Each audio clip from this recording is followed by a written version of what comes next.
Hey, I'm Mary. I lead the Widow Support Group for the Roots and Wings nonprofit. You can find more out about that on the rootsandwingslegacy.org website. I hope someday you'll come and join us.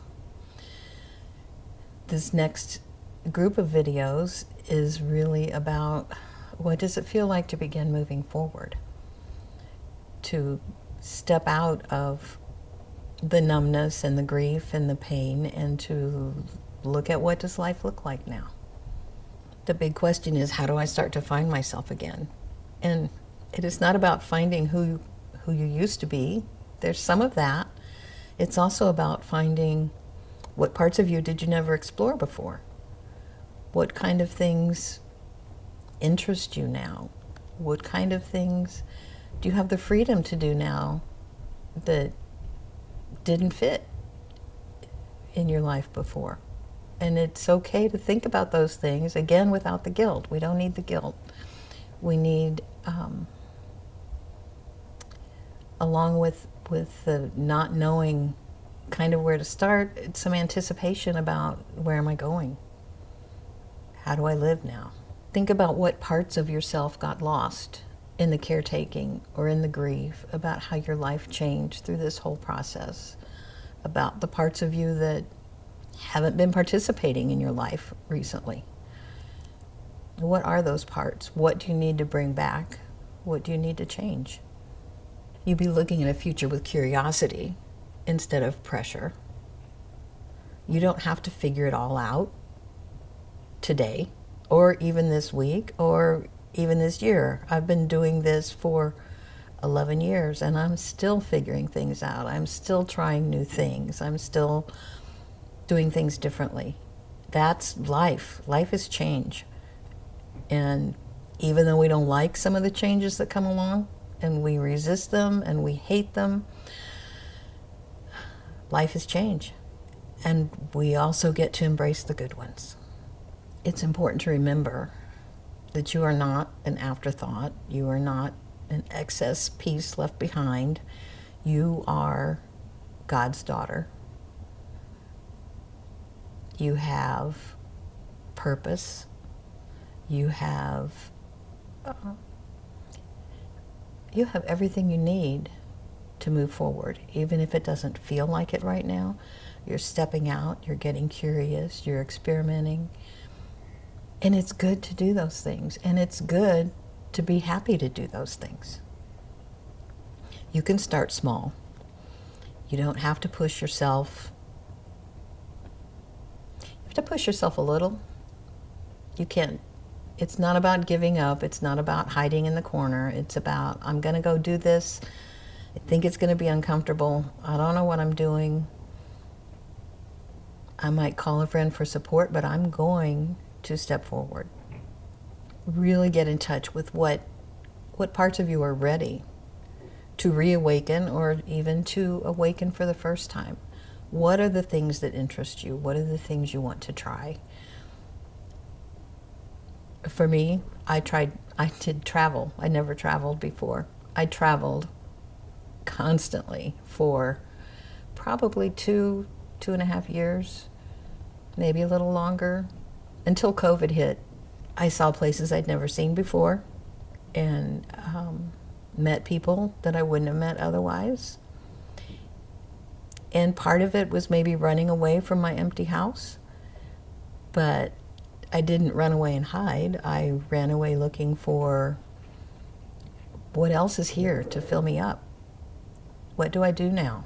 One thing you learn all the way through this is that joy and sorrow can both live inside you at the same time.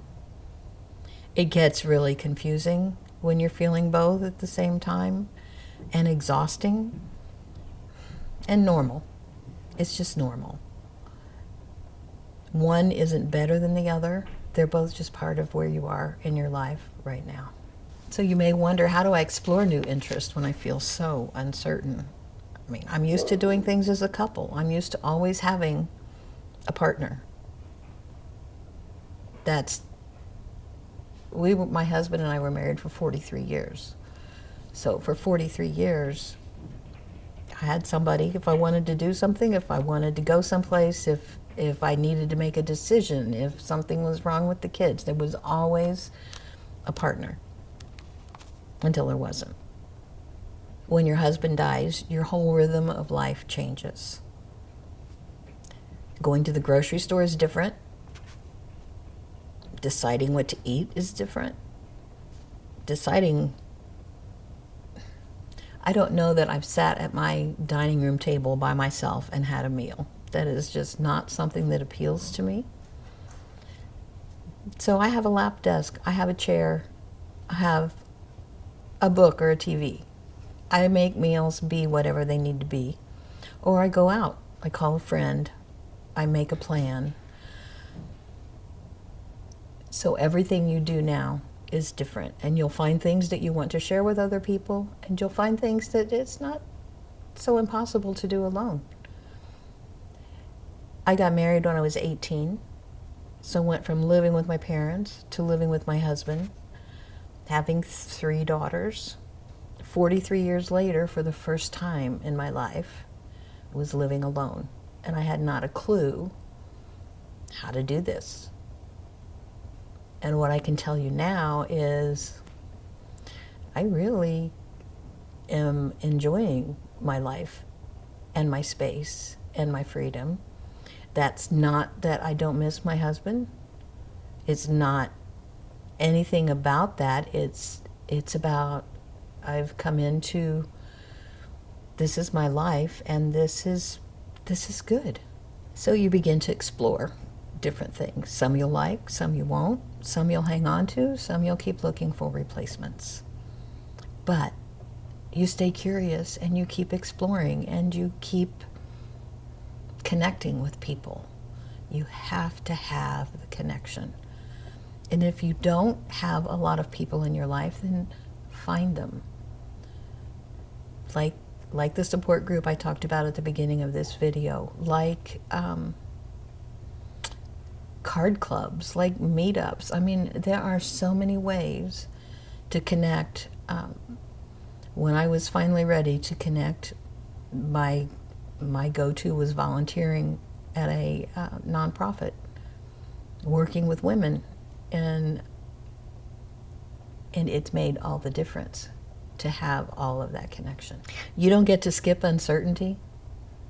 You get to walk through it. You don't wait until you're confident. Confidence grows as you succeed at things, as you can look back and say, oh, look at me, I did that. That's when the uncertainty passes. And then the uncertainty will be there waiting for you for the next step forward. It's just how it works. Jesus, guide her gently as she rebuilds. Awaken what's been dormant. Replace guilt with peace. And give her courage for one small yes today. Amen.